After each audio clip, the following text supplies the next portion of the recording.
चलिए, आधुनिक इतिहास में एक चैप्टर है भारत में शिक्षा का विकास, यानी कि ब्रिटिश काल के दौरान भारत में शिक्षा व्यवस्था कैसी रही है और ब्रिटिश सरकार थी उससे भारत में शिक्षा के विकास में क्या क्या किया है।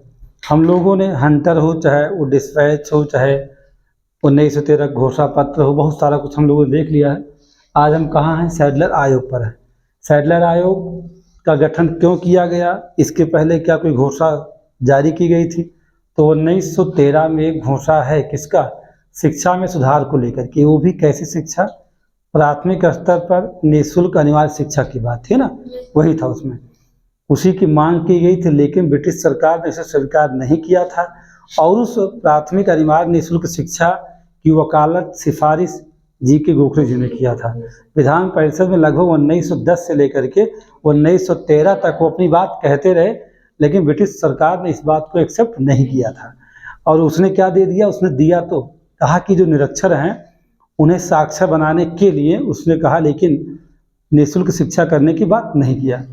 और उसी के बाद 1917 में किसने? यहाँ ये कहा जाएगा भारत सरकार, यानी भारत सरकार मीन्स वही ब्रिटिश सरकार, उस समय चूंकि भारत उसी के अधीन था। तो भारत सरकार ने क्या किया? माइकल सैडलर, किसकी अध्यक्षता में? माइकल सैडलर की अध्यक्षता में एक क्या सैडलर आयोग का गठन किया, जिसे कहा जाता है सैडलर विश्वविद्यालय आयोग, जिसे भी कहा जाता है कलकत्ता विश्वविद्यालय आयोग। गठन करने के पीछे का कारण क्या है? गठन करने के पीछे का सीधा, पहले ये जानिए कि क्या इसमें कोई भारतीय भी शामिल किया गया था? और पहले जानना चाहिए माइकल सैडलर के बारे में। माइकल जो सैडलर थे, ये लीड्स विश्वविद्यालय जो है कहाँ? ब्रिटेन में, उसके क्या थे? उपकुलपति रहे हैं। क्या रहे हैं? उपकुलपति रहे हैं। उन्हीं को नियुक्त किया गया। इनके साथ यानी माइकल सैडलर के साथ दो लोगों को नियुक्त किया गया। जैसे अभी आप लिख चुके हैं क्या कि कलकत्ता विश्वविद्यालय आयोग की स्थापना की गई, किसकी अध्यक्षता में? माइकल सैडलर के। वहीं आप एक बात और जोड़ लीजिए, क्या इस आयोग में दो भारतीयों को भी शामिल किया गया? लिख सकते, लिख लीजिएगा आप। दो भारतीय कौन कौन से हैं? सबसे पहले नंबर 1 आशुतोष मुखर्जी, यानी सैडलर आयोग में दो भारतीयों का स्थान दिया गया। किसे? डॉक्टर आशुतोष मुखर्जी। और दूसरे हैं डॉक्टर जियाउद्दीन, यानी दो नाम है, डॉक्टर जियाउद्दीन अहमद। तो सैडलर कमीशन में दो भारतीय भी हैं। ये बड़ी गूढ़ बात है, इस बात को अक्सर लोग छोड़ देते हैं, लेकिन एग्जाम का जो पैटर्न बदल रहा है, अगर आप यूपीएससी दे रहे हो या यूपीपीसीएस का एग्जाम जो कि 27 अक्टूबर पर एग्जाम होने वाला है, यदि आप यूपीपीसीएस की तैयारी कर रहे हैं तो, या आप बीपीएससी का कोई एग्जाम देना चाहते हैं तो, ये समझ लीजिए कि दो कमीशन आजकल ऐसे हैं जो पैटर्न अपना बदल रहे हैं बार बार। तो सवाल वो ऐसे निकाल लेंगे, आपसे ये नहीं पूछेंगे। सवाल क्या करेंगे आपसे कि डॉक्टर सैडलर की या माइकल सैडलर की अध्यक्षता में सैडलर आयोग का गठन किया गया, उसमें निम्नलिखित में से कौन सा भारतीय शामिल नहीं था उस आयोग में? तो ये एक में से एक नाम रहेगा, बाकी 3 नाम कुछ और रहेंगे, या ये 2 रहेंगे, बाकी कोई और नाम जोड़ देंगे। या ऑप्शन आपको क्या सेट कर देंगे? ऑप्शन ए और ऑप्शन बी, और उसके बाद सी में क्या लिख देंगे? ए और बी दोनों, और डी में किसी और का नाम ला कर रख देंगे। आप कंफ्यूज। और जबकि आप सैडलर आयोग कई बार पढ़ रहे थे, क्योंकि अब तक को जो सवाल पूछा गया, सैडलर आयोग कब आया था? 1917 में। बार बार एक ही सवाल कमीशन पूछ रहा है अब तक, सबसे आसान वाला। ये नहीं पूछ रहा कौन सा अध्यक्ष है इसका। अगर आप घटना चक्र पूर्वावलोकन सॉल्व करिए तो आप समझ जाएंगे मेरी बात को। जितना चैप्टर मॉडर्न इंडिया में आपने पढ़ा है सबका पूर्वावलोकन, जिसके पास नहीं इतिहास की घटना चक्र खरीद लीजिए, उतना आप सॉल्व करिए, फिर देखिए मजा आपको तब और याद हो जाएगा। अभी जो कम याद हो रहा है और याद हो जाएगा। तो क्या लिखा था आपने? अब हाँ, ये हो गया आपका। तो एक गठन क्यों किया गया था, इसका उद्देश्य हमें जानना है, क्या उद्देश्य था? तो उद्देश्य में आ जाइए। उद्देश्य क्या था?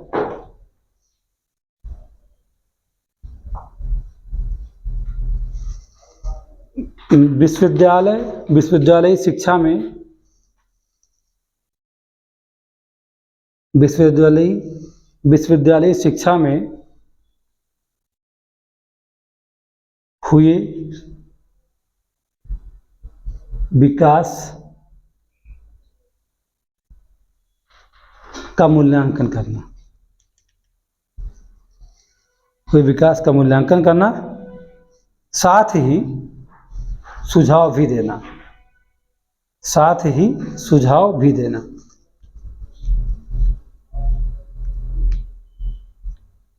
साथ ही सुझाव भी देना। नेक्स्ट पॉइंट, इस कमीशन ने, अब देखिए, रुकिए एक सेकंड, मत लिखिएगा। जैसे ये था कि इसे कहा गया था कि आप विश्वविद्यालय शिक्षा पर जो इम्प्रूवमेंट करना है उस पर आप बताइए अब तक क्या हुआ है, जो भी कार्य किया ब्रिटिश सरकार ने, क्या सही है गलत, उसका मूल्यांकन भी कीजिए और साथ ही सुझाव दीजिए। इसने लेकिन इतना ही नहीं किया, इसने माध्यमिक शिक्षा पर भी अपना सुझाव दे दिया। जो खाली से सुझाव कहाँ देना था, माध्यमिक का मतलब कहाँ होता है, एट्थ क्लास भाई, उसी की बात है, जबकि प्राथमिक से नहीं संबंधित है। इसी जिम्मेदारी किसकी थी, हायर एजुकेशन की दिया गया था। इसे जिम्मेदारी किसकी थी, विश्वविद्यालय शिक्षा की थी कि उसके बारे में आप मूल्यांकन करिए कि अब तक क्या हुआ है। लेकिन इसने क्या किया, इसने माध्यमिक शिक्षा को भी उसके संबंध में सुझाव दिए, लिख लेंगे आप। इस कमीशन ने विश्वविद्यालय शिक्षा संबंधी ही नहीं, माध्यमिक शिक्षा संबंधी सुझाव भी दिए।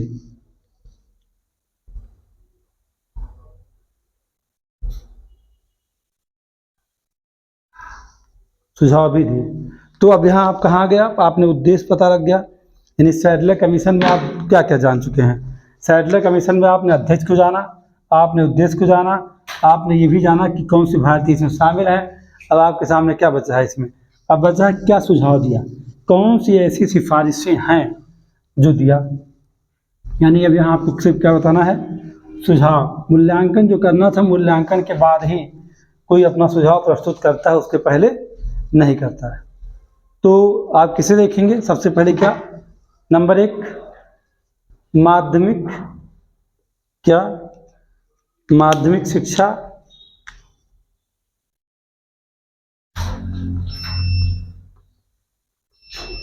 माध्यमिक शिक्षा 12 वर्ष में पूर्ण हो। कितने वर्ष में, 12 वर्ष में पूर्ण हो, ऐसा सुझाव दिया इसने। 12 वर्ष में पूर्ण हो।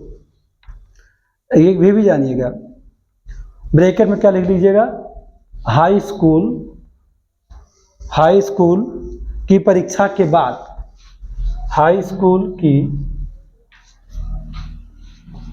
परीक्षा के बाद 2 वर्षीय इंटरमीडिएट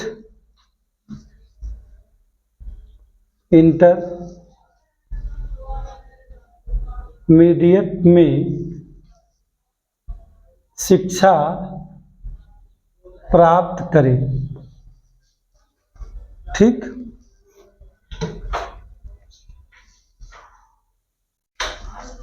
कहने का सीधा मतलब क्या, इंटरमीडिएट अर्थात लिख लो, अर्थात इंटरमीडिएट कक्षाएं विश्वविद्यालय शिक्षा से अलग कर दी जाए। इंटरमीडिएट की कक्षाएं विश्वविद्यालय शिक्षा से अलग कर दी जाएं। इसके लिए सभी प्रांतों में हाई स्कूल और इंटरमीडिएट, सभी प्रांतों में हाई स्कूल और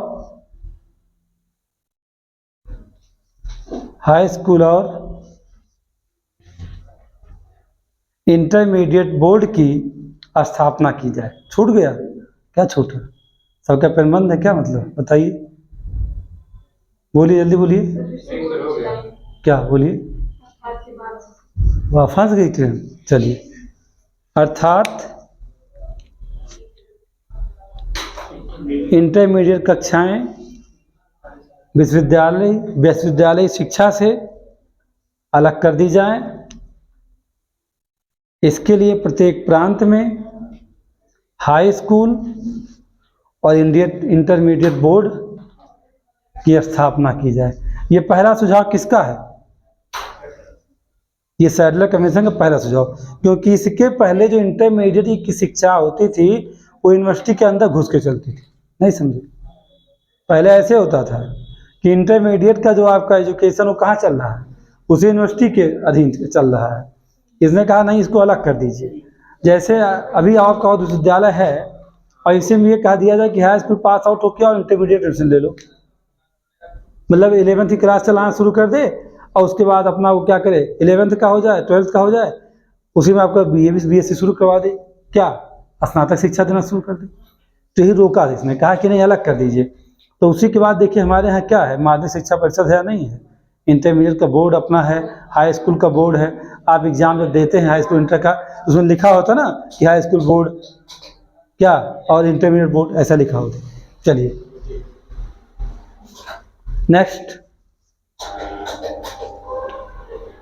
दूसरा सुझाव देखिए भाई, प्रत्येक विश्वविद्यालय में एक कुलपति नियुक्त किया जाए। प्रत्येक विश्वविद्यालय में एक कुलपति नियुक्त किया जाए।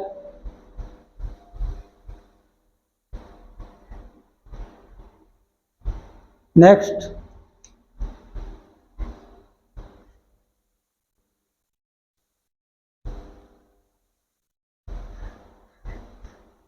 उत्तर माध्यमिक परीक्षा के बाद, ऐसा लिखना, उत्तर माध्यमिक परीक्षा के बाद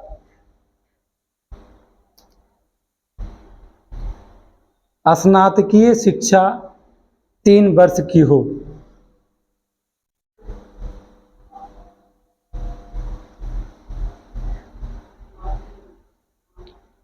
नेक्स्ट, आवासीय विश्वविद्यालय बनाए जाने की आवश्यकता। आवासीय विश्वविद्यालय जानते हैं, जहाँ रहने की व्यवस्था दे दी जाए, जहाँ बच्चा पढ़े भी रहे भी।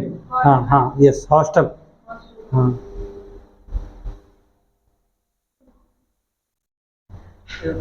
महिला शिक्षा को बढ़ावा दिया जाए। महिला शिक्षा को बढ़ावा देते हुए कलकत्ता विश्वविद्यालय में, महिला शिक्षा को बढ़ावा देते हुए कलकत्ता विश्वविद्यालय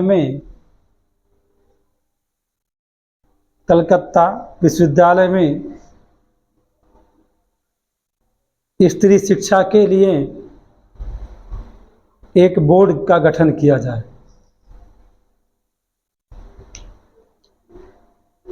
नेक्स्ट, अगला सुझाव, वैज्ञानिक और तकनीकी शिक्षा का विस्तार किया जाए। वैज्ञानिक और तकनीकी शिक्षा का विस्तार किया जाए। हो गया, वैज्ञानिक और तकनीकी शिक्षा का विस्तार किया जाए। अध्यापकों के प्रशिक्षण के लिए स्कूल तथा कॉलेज खोले जाएं। साथ ही ढाका तथा कलकत्ता में विश्वविद्यालय स्थापित किए जाएं।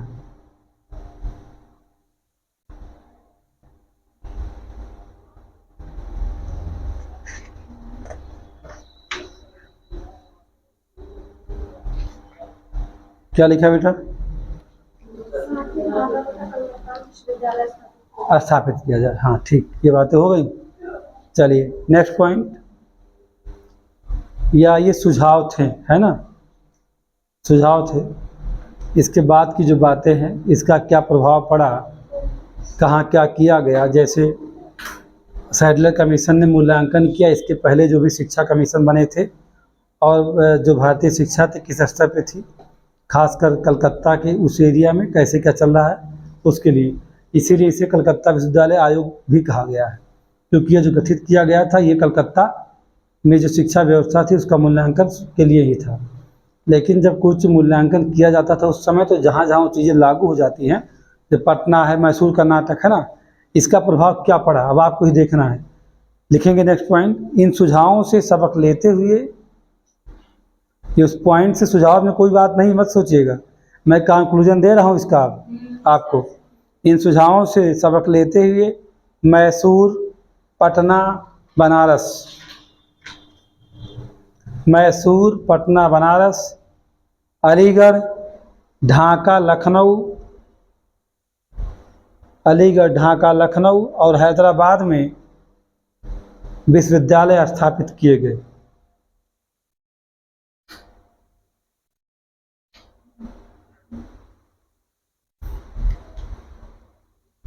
हो गया।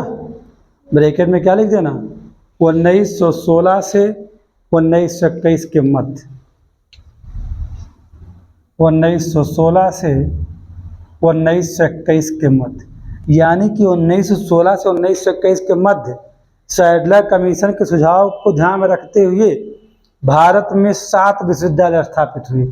आपने कितना लिखा बेटा, काउंट करो, मैसूर, पटना, बनारस, ढाका, लखनऊ, अलीगढ़ और क्या, हैदराबाद। उस्मानिया यूनिवर्सिटी कहाँ है, हैदराबाद, वो स्थापित की गई थी। यानी 7 विश्वविद्यालयों की स्थापना भारत में की गई। मैंने कहा आपसे कि विश्वविद्यालय शिक्षा के सुधार हेतु माइकल सैडलर की अध्यक्षता में सैडलर कमीशन बना था, जिसे कलकत्ता विश्वविद्यालय आयोग भी कहा गया। समझ रहे हैं, बेसिकली उसका काम कहाँ मूल्यांकन करना था, कलकत्ता में शिक्षा व्यवस्था को। लेकिन उसके इस सुझाव से ब्रिटिश सरकार पर क्या प्रभाव पड़ा आप देख लीजिए। भारत में 7 विश्वविद्यालय की स्थापना की गई, समझ गए आप, और फिर शिक्षा व्यवस्था बदलती चली गई। नेक्स्ट पॉइंट एक और जोड़ लो या उसी में जोड़ लो। साथ ही उत्तर प्रदेश में एक बोर्ड ऑफ सेकेंडरी एजुकेशन की स्थापना की गई। साथ ही यूपी में बोर्ड ऑफ सेकेंडरी एजुकेशन की स्थापना की गई। यही नहीं, शिक्षा को अब प्रांतीय विषय बना दिया गया। यही नहीं, शिक्षा को अब प्रांतीय विषय बना दिया गया।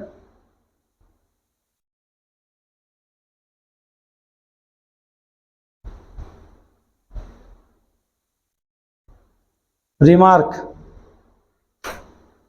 कर दीजिए। 1925 में जामिया मिलिया विश्वविद्यालय को अलीगढ़ से दिल्ली स्थानांतरित कर दिया गया।